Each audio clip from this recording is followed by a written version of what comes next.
मेरे प्यारे बच्चों नमस्कार आप सभी को। आज मैं पढ़ाने जा रहा हूं आपको सिंपल इंटरेस्ट में recurring deposit account. Recurring deposit account का मतलब होता है जब आदमी इस तरह से बोले कि भाई एक आदमी है हर महीने जाता है और इतना रुपए हर महीने बैंक में जमा करता रहता है, तो फलाना महीनों के बाद उसे जो पैसा मिलेगा वो कितना मिलेगा, या पूछेगा फलाना महीने के बाद जो उसे पैसा मिला उसमें इंटरेस्ट कितना है। तो दो चीजें आपसे पूछेगा जब हर महीने कोई चीज डिपॉजिट हो रही हो उसके ऊपर। तो देखिए मेरे दोस्त, बड़ा सिंपल सा है कि जब भी इंटरेस्ट आपसे पूछे ना ऐसे केसेस में, तो फार्मूला रहेगा principal into rate into time into T+1 upon 2 into 12। ऐसा करते क्यों है समझाता हूं कहानी को।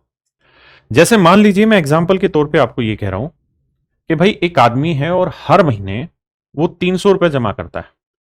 हर महीने जाता है बैंक में 300 रुपए जमा करता है, ठीक है जी, और 12 महीने तक जमा करता रहता है, और रेट ऑफ इंटरेस्ट जो है वो 10% है। और भैया 12 महीने बाद आप चुका रहे हो पैसे को और हर महीने आप जमा कर रहे हो, तो 12 महीने बाद कितना इंटरेस्ट मिलेगा। तो हम कहेंगे देखो यार, पहले 300 रुपए जो जमा कराए पहले महीने, उस पे तो आपको पूरा 12 महीने का मिलेगा 10% की रेट से ब्याज। अच्छा, महीने को साल बनाने के लिए 12 से भाग देना होगा बटे 100, बिल्कुल ठीक है। लेकिन जो अगले महीने 300 जमा कराओगे ना, उस पर 12 महीने नहीं 11 महीने का ब्याज मिलेगा, तो 10% की रेट से 11 महीनों का ब्याज मिलेगा बटे 100, और महीने को साल बनाएंगे बटे 12। उससे अगले महीने जो 300 रुपए जमा कराओगे उस पर 10 ही महीने का ब्याज मिलेगा। आपने कहा जी बिल्कुल ठीक है। और इसी तरीके से ये कहानी चलती रहेगी आखिरी वाले महीने में, नहीं 300 रुपए जो आखिरी महीने जमा कराओगे 10% की रेट से एक ही महीने का ब्याज मिलेगा, और महीने को साल बनाने के लिए बटे 12 करें। अब इसमें होगा क्या, ध्यान से देखोगे कि प्रिंसिपल था 300 रुपए, वो 300 कॉमन आ गया, रेट थी 10, 10 कॉमन आ गई, और नीचे 100 गुना 12 कॉमन आ गया, बिल्कुल ठीक है। यहां क्या बचा, ये 12 बचा, यहां क्या बचा 11 बचा, यहां क्या बचा 10 बचा, और इस तरह से आखिरी में क्या बचा 1 बचा। तो ये वैल्यू बचती रहती है। और ध्यान से गौर से इसे देखोगे तो आपको मुजरिम दिखाई देगा इस सवाल में, क्या कि sum of first n natural number हो जाता है, पहली n प्राकृतिक संख्याओं का योग हो जाता है। तो n प्राकृतिक संख्याओं के योग का फॉर्मूला होता है n इंटू n+1/2। तो अगर मान लीजिए यहाँ 12 महीने था, मतलब टाइम जो था वो 12 महीने था, तो यानी नंबर ऑफ टर्म 12 हो गई, तो आंसर हो जाएगा टाइम इंटू T+1 अपॉन 2। ये प्रिंसिपल था मेरे बच्चे, इंटू में रेट थी, नीचे 100 इंटू 12। तो यही फार्मूला इसका बना, और इसी फार्मूले का मैंने फार्मूला बना के आपको स्पष्ट रूप से लिख के दिखा दिया। यही चीज यहां पे ध्यान से देखोगे तो आपको दिखाई दे रही होगी कि principal into rate into time into T+1 upon 100 into 12 into में 2। अगर अमाउंट पूछे तो बस प्रिंसिपल कितने महीनों तक जमा कराया वो और गुना करके जोड़ देंगे, जमा इंटरेस्ट, तो ये आ जाएगा आपका मिश्रधन। अब सवालों के थ्रू इस पर चर्चा करते हैं। पहला सवाल आपके पेपर में अभी अभी आया 2026 में, कह रहा है यदि हर महीने बैंक में 40 रुपए जमा करते हैं और 8% साधारण ब्याज की दर है, तो 5 वर्षों बाद उसे कुल कितनी राशि मिलेगी। तो 5 सालों में कितने महीने हो गए, 60 महीने हो गए जी, बिल्कुल ठीक है। रेट ऑफ इंटरेस्ट 8% है, तो फार्मूला लग जाएगा इंटरेस्ट का। अच्छा, इसने पूछा कुल कितनी राशि मिलेगी, तो अमाउंट पूछ रहा है, तो हो जाएगा प्रिंसिपल 40, 60 महीनों तक जमा किया इतना।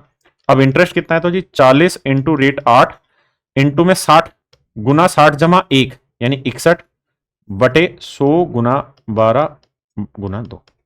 देखिए इंटरेस्ट का फार्मूला होगा principal into rate into time into T+1 बटे 2 गुना 12 गुना 100। यही फार्मूला था, इसी में मैंने डायरेक्ट वैल्यू रखी और कुछ नहीं किया मेरे बच्चे, ठीक है जी। अब इसको अगर आप सोल्व करने जाएंगे मेरे दोस्त, तो आप देखेंगे ये आ गया 4×6 = 2400, बिल्कुल ठीक है। और इसे जोड़ेंगे घटाएंगे कैलकुलेट करेंगे तो आप कहेंगे जी देखो 2 जीरो से 2 जीरो कट गई, बिल्कुल ठीक है जी। 6 दूनी 12, 2 दूनी 4 से 4 कट गया, 8 एकम 8, 8 छिंग 48, 488 2400 में जोड़ेंगे तो 2888। मेरे बच्चे ऑप्शन सी मेरा राइट आंसर। आइए जी अगले सवाल पे। इस तरीके के सवाल 2025-26 में बहुत पूछे जा रहे हैं, आप एक ही वीडियो में सारा कॉन्सेप्ट खत्म कर देंगे। कहता है मोहन ने संचयी आवर्ती जमा खाते में, इन्हीं खातों को ना हम कम्युलेटिव रिकरिंग डिपॉजिट अकाउंट बोलते हैं। कहता है 6 सालों तक हर महीने 80 रुपए जमा किए, तो 6 सालों का मतलब 72 महीने, यानी टाइम जो आ गया आपके पास 72 महीने है। तो उसे कितनी राशि मिलेगी, तो भैया अमाउंट पूछा है, तो हर महीने 80 रुपए जमा कर रहे हो गुना 72, बिल्कुल ठीक है। अब जमा इंटरेस्ट करेंगे तो 80 गुना रेट कितनी रखी जी 6 गुना टाइम है 72, 72 में एक जोड़ा 73, फार्मूला होगा ना T इंटू T+1, और बटे में क्या होगा जी 100 गुना 12 गुना 2। ये आएगा मेरे बच्चे मिश्रधन जो उसे मिलेगा। बस इसी को कैलकुलेट करना और बात खत्म। आओ जरा कैलकुलेट करते हैं। देखो यार, 0 से तो 0 काट देते हैं। आपने कहा बिल्कुल ठीक बात है जी, 0 से 0 काट दिया। अब देखें तो यार 12 दूनी हुआ 24, 24 3 हुआ 72। बिल्कुल ठीक है। अब एक बात तो समझ में आ रही है, और वो ये कि देखो सर, अगर मैं यहां पे डिजिटल सम लगाऊं तो भी मेरा आंसर निकल सकता है। कैसे? ध्यान देना, 8 और 7 दोनों, इसका डिजिटल सम तो 0 आया। इधर लगाएंगे तो 8 6, इसका भी डिजिटल सम 0 आएगा। यानी जो भी मेरा आंसर आएगा डिजिटल सम 0 आएगा। क्यों? क्योंकि इसके अंदर 3 है, इसके अंदर 3 है, तो 0 आ गया। अब देखते हैं 0 किसका। 5 3 15 और 2 17 और 1 18 आ रहा है। 6 4 10 और 4 14 नहीं आ रहा। 8 और 1 9, 6 2 8 और 1 9, इसका भी आ रहा है भाई। 5 3 8 और 1 9, 5 5 10 2 12, इसका नहीं आ रहा।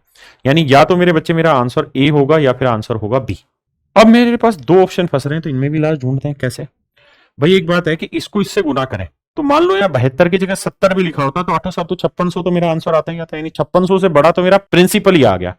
तो ये आंसर 5500 तो हो ही नहीं सकता, क्योंकि 5600 से ज्यादा तो मैं ही जमा करके आ रहा हूं, तो मुझे ब्याज भी मिलना। तो बच्चा एक ऑप्शन वही मेरा राइट आंसर। कह रहे यार मनीष ने बैंक ऑफ राजस्थान में रिकरिंग डिपॉजिट खोला और 20 महीने तक, टाइम है 20 महीने, 600 रुपए जमा किया। रेट ऑफ इंटरेस्ट कहता है 10% है। तो कहता है मैच्योरिटी वैल्यू से क्या मिलेगी, मतलब अमाउंट। तो हम कहेंगे जी देखो, 600 रुपए उसने हर महीने जमा किए, 20 महीने तक ये कहानी दौड़ाई। तो 600 रुपया, रेट है 10%, टाइम है 20 महीने, 20 में 1 जोड़ा 21, बटे करेंगे तो 100 करेंगे जी, फिर 12 करेंगे, गुना में 2 करेंगे। आओ दोस्त लगाते हैं दिमाग। कैसे दिमाग दौड़ाएं जी? देखो सर, 2 से काटेंगे 10, 10 से 10, 100 कटा। अब 12 पंजे 60, 50 आया। अब हम देखते हैं कि कैसे इस सवाल को ब्रेक किया जा सकता है, क्या क्या तरीके लग सकते हैं।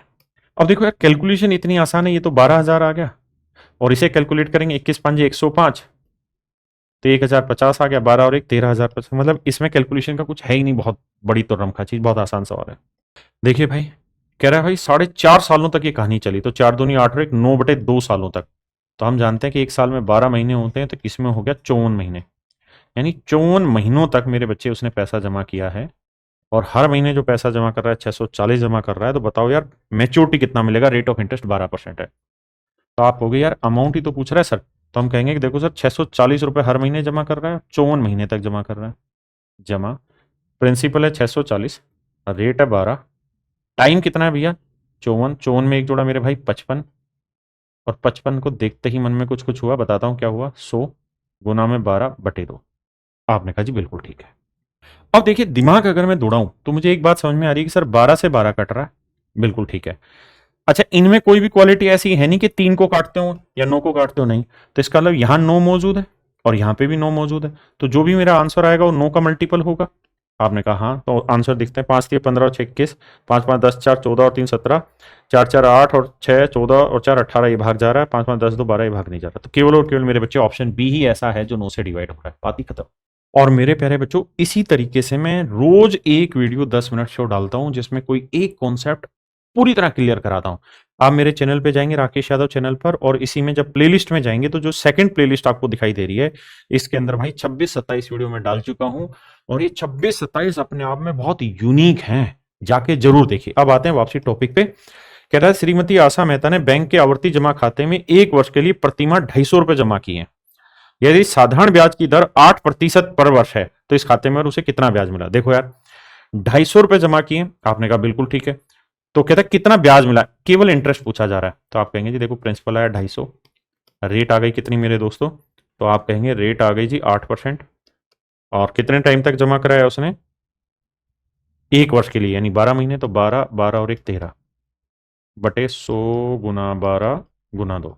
आपने कहा जी बिल्कुल ठीक है। 12 से 12 कट गया। अब 5 5 25, 5 दूनी 10, 2 दूनी 4 दूनी 8, तो 5 दूनी 10, 130 रुपए मेरे बच्चे मेरा राइट आंसर हो। मेरे भाई, इस सवाल का जवाब आप कमेंट में दीजिए, अगर सही मायने में आप 2026 में गवर्नमेंट जॉब में सिलेक्शन लेना चाहते हैं तो। जो भाई एसएससी की तैयारी करते हैं, आप किसी भी वनडे कॉम्पिटेटिव एग्जाम की तैयारी करते हैं, तो वो हमारा एसएससी प्रथम फाउंडेशन बैच ले सकते हैं। ये फाउंडेशन बैच ही एसएससी प्रथम बैच। इसमें अभिनय सर मैथ्स पढ़ा रहे हैं, मैं मैथ्स पढ़ा रहा हूं, और मेरा लाइव क्लास है। इंग्लिश में गोपाल वर्मा सर और जयदीप सर हैं। रीजनिंग में पीयूष वार्ष्णेय सर और अरुण सर हैं। Polity, history, geography, economics, biology, physics, chemistry, science की पूरी टीम है। Static, GK, current affair. ये बैच भी 999 रुपए का, और मेरे बच्चे इसके अंदर पूरे कंप्लीट प्रैक्टिस आपको करा रहे हैं और कंप्लीट रिवीजन भी आपको करा रहे हैं, और ये बिल्कुल फ्री ऑफ कॉस्ट है मेरे बच्चे। तो आप दोनों में से किसी भी बैच में रजिस्ट्रेशन स्टार्ट कर सकते हैं। 2 साल की वैलिडिटी रहेगी, एडमिशन ओपन है।